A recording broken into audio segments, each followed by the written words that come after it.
My name is Sam Riehl. I'm 17 years old and I've been blacksmithing for 9 years. My mother does lamp-work glass beads and she melts glass in the flame of a torch to create jewelry. So I would follow her around to festivals and I was always exposed to all this artwork, all these different artisans, all this different media that I could possibly partake in. So anytime Mom would go to the festivals, I would help her set up as much as a 7-year-old can help set up heavy equipment. So I would actually, in all reality, venture off and just kind of go exploring. And I was attracted to the blacksmiths.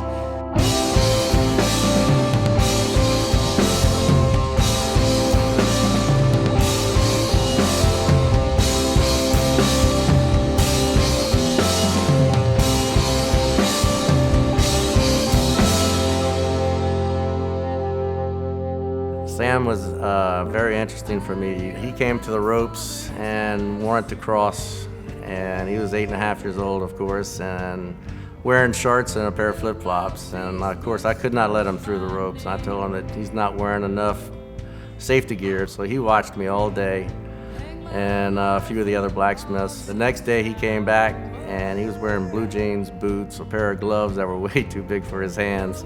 And he said, Mister, can I cross the rope and come inside? And I just took one look and I just lifted the rope up and let him in. And he just started cranking the fire all day for us. And he went around to every one of the blacksmiths and cranked their fire. When I first started metalwork, I was set up in the shed in the backyard.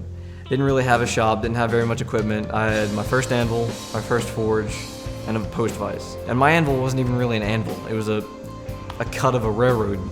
And so for probably 3 years, I made do in a little tiny shed. And then whenever we moved to my new house, I moved all of my equipment to Richard Delahoussie's shop, which is this shop, which is now our shop. And I'm very grateful for that. I bring Sam into my shop as a partner because of his devotion to this craft, which was kind of a dying trade. He enjoyed it so much that I let him have the shop as if it was his too. As I know it, as of right now, I'm currently the youngest professionally operating blacksmith in the state of Louisiana.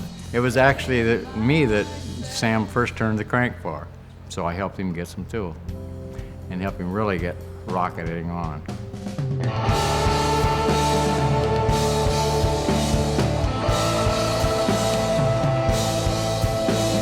A blacksmith in today's world isn't as utilitarian as they used to be. Nowadays, it's not that much of a need for fixing tools.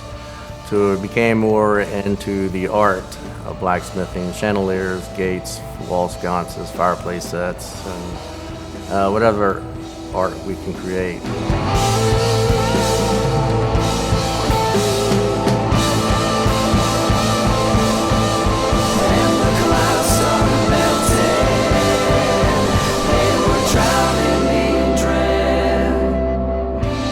Richard, where he is now with an established shop and a business, I couldn't imagine a cooler place to be whenever I'm his age.